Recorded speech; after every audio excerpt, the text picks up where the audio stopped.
Hopefully this is happening soon, but the rumors are right now, at least according to many sources online, President Zelensky is set to have some kind of phone conversation with the Republican candidate for presidency, Donald Trump, aka the former president. And I don't think people realize how big of a deal this truly is. I want you to back up and remember that several months ago, Zelensky said that, hey, I would love to have a conversation with Donald Trump because Donald Trump says he would be able to end this war very quickly. And Trump keeps saying this over and over again, to one point even saying that he would have it all figured out and ended before he takes office in January. That, of course, is if he is elected. And since then, Zelensky has been saying over and over again, okay, call me. What would your plan be? He keeps on talking about this plan, Trump's plan, Trump's plan. Well, Trump, what would your plan be? Call us, come to Ukraine, let's discuss it. In all that time, Trump has yet to call Ukraine, anyone. I'm saying Ukraine meaning like any Ukrainian official. To the point to where, looking at the polls, you're seeing that Trump could be winning the U.S. presidential ticket and, be the next president of the United States. We saw Boris Johnson go over and have a meeting with them during the RNC so that they could kind of discuss many things related to Ukraine. It's no secret that Boris Johnson is one of the biggest supporters of Ukraine. During his time as prime minister, let's just say that he's done a lot for Ukraine, and if it wasn't for the things that he has done, Ukraine would be in a different boat. So when it comes to having Donald Trump on board with Ukraine, at least trying to help Ukraine, it is kind of smart they had someone who's technically a third party come out and say, hey, let's talk about this. And at least according to all the articles online, the only reason why Boris Johnson even met with Trump was to talk about Ukraine. I want to remind you that this would not be the first time that Zelensky has worked with Trump. Remember, Trump was in office and Zelensky was in office at the same time. They've held several meetings, and looking at the videos and photos we've seen from those meetings, it seems that Trump said a lot of stuff that Zelensky didn't like. Now, keep in mind, this is all pre-war stuff, and at that point, Zelensky was warning that Russia would continue, yet Trump at that time wasn't doing anything. And remember that at that point, we knew that Putin was going to invade Ukraine. It was supposed to happen in 2020, but the pandemic happened, which is why every time that Trump says that, oh, it didn't happen under me, well, no, it didn't, because there was a global pandemic, and there would be losing more people on the battleground because of the pandemic versus actual fighting. And so that's why it didn't happen. Now that those rumors are coming up and that this conversation could be happening fairly soon, a lot of reporters have been asking Zelensky, well, what do you think of Donald Trump? What do you think about his new VP pick? And so we're getting a lot of answers from Zelensky, who, remember, needs to stay as neutral as possible, whether it is Biden or Trump come January, because the U.S. is their biggest ally. Heck, the U.S. is the world's biggest ally, which is why Europe is on pins and needles, trying not to upset the United States. And so when asked how it would be working with Donald Trump, he says, well, if the former U.S. president is reelected, it's going to be hard, but we are hard workers. He really doesn't understand what goes on in Ukraine. So for us, we have to work with the United States. And if new team will come, we have to work with them. We need their support. Hard work, I guess. Hard work. Could be hard work to persuade yes, them. but we don't afraid of hard work. Meaning that it will be hard to tell Trump, hey, we need this stuff, we need you to move forward on it. He knows they're going to have to do a lot of work to get things done, especially because Donald Trump is pro-Putin. And even though he says he's not, and we've seen videos and photos and things, there's been plenty of times where Putin and Trump have both had conversations, and Trump will come out and say, he's a good man, he's this and that.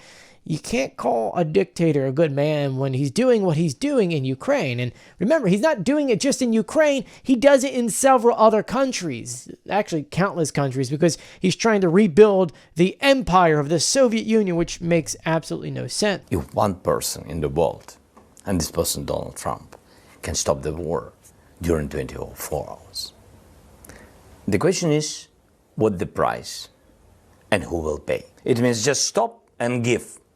And forget, sanctions out, everything out. Putin will take the land. Putin will make a victory for his society. We will never go on this. Never. And there is no any guy in the world who can push us to do it. Now, when it comes to what Zelensky thought of Vance, he pretty much just says, Vance is the kind of guy who, quote unquote, does not care what happens in the conflict one way or another. Vance has also been very pro-Russian. Even though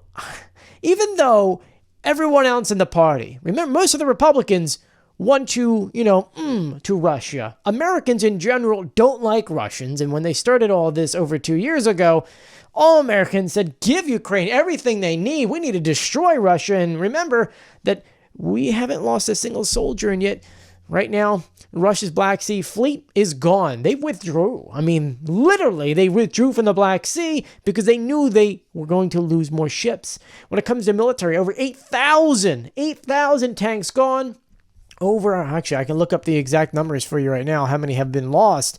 We're looking at, for how many Russians lost, this is casualties and deaths, 564,000. Yeah, that is big. We have other armed vehicles at almost 16,000, artillery at 15,500, 361 aircraft, 326 helicopters, and 28 ships.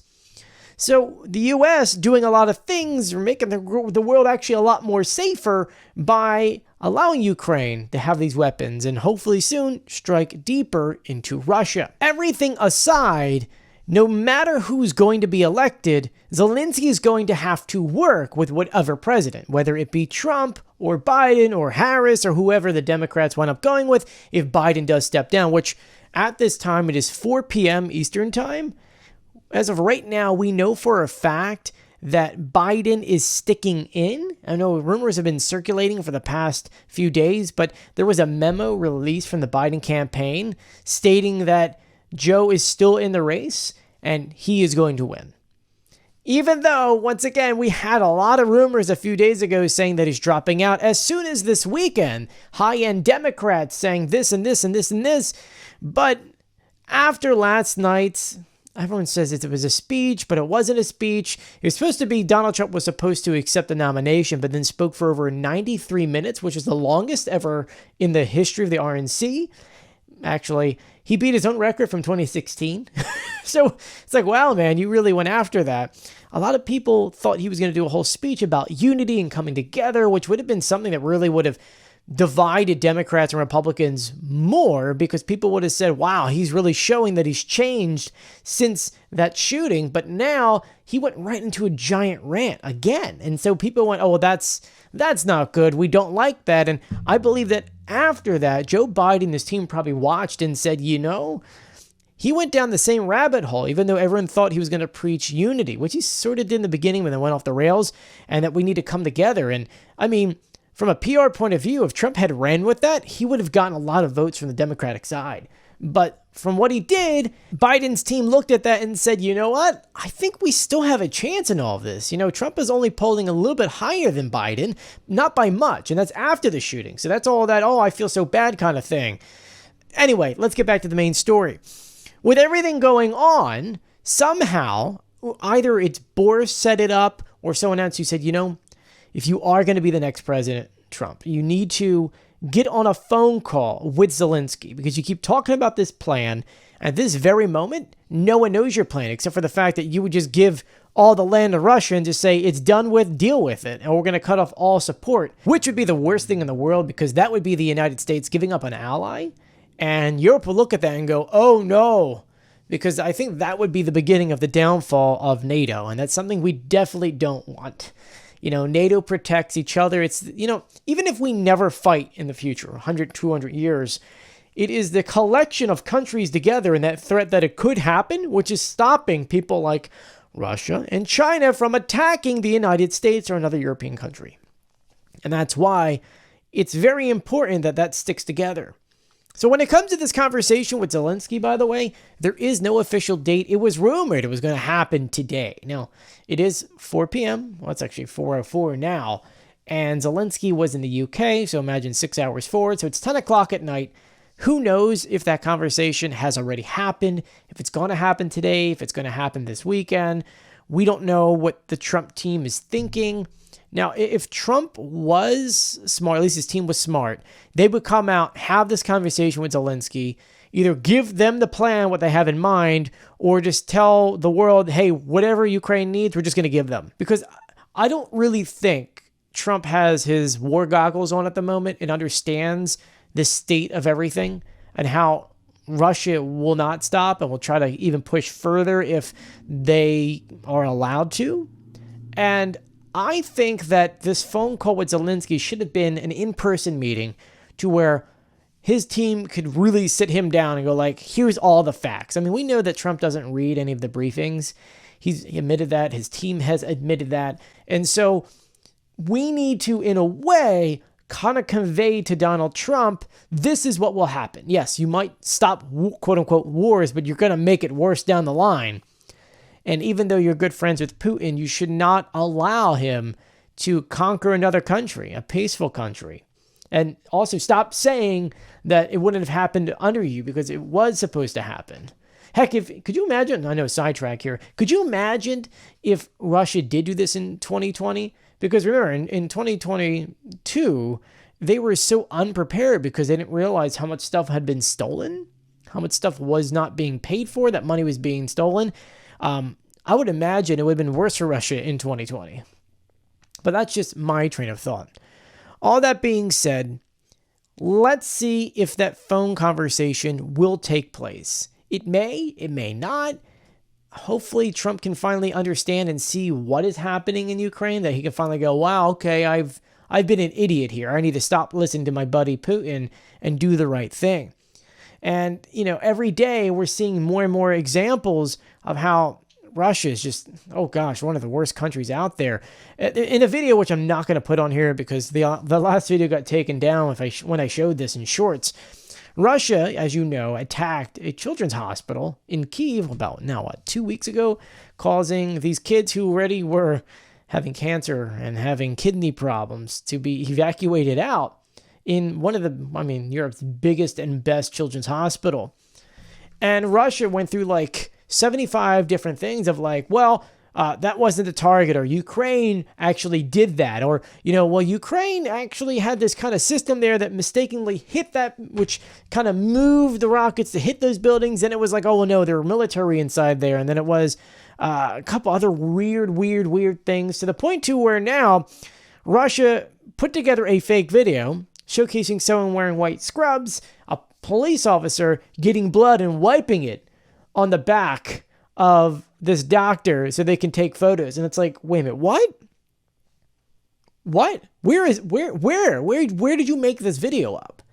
And they're sharing that video everywhere saying, see, we told you it was all staged. Zelensky did this purposely, and now they're putting actors in there. They actually evacuated the buildings, and then once everything was hit, came out and put actors there, police and doctors and children and this and that.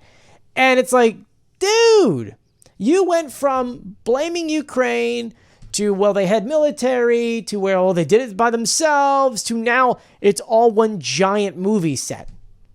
And that this never really happened. It's insane, the mind of Russians. It's quite disgusting, actually. But let me know what you think about all of this in the comment section below. I really do hope our next video is that Zelensky had a conversation with Trump, opened up his eyes, and, understands where the world is at this very moment and how bad Russia is. But seeing what Trump kind of did in his speech last night, I don't know if he's going to change his mind. Unfortunately, some people get to an age to where their mind is set on something and they'll never change from it. And because I guess Putin has done so many good things for Trump over the years, he kind of does one of this, oh, it's one of my best friends, he would never do anything like that. Even though, yes, he does. He does it a lot. Anyway, let me know what you think about all of that in the comment section below. And if you haven't done so yet, please subscribe, turn on notifications, and give this video a thumbs up. I'm Joey. Stay safe.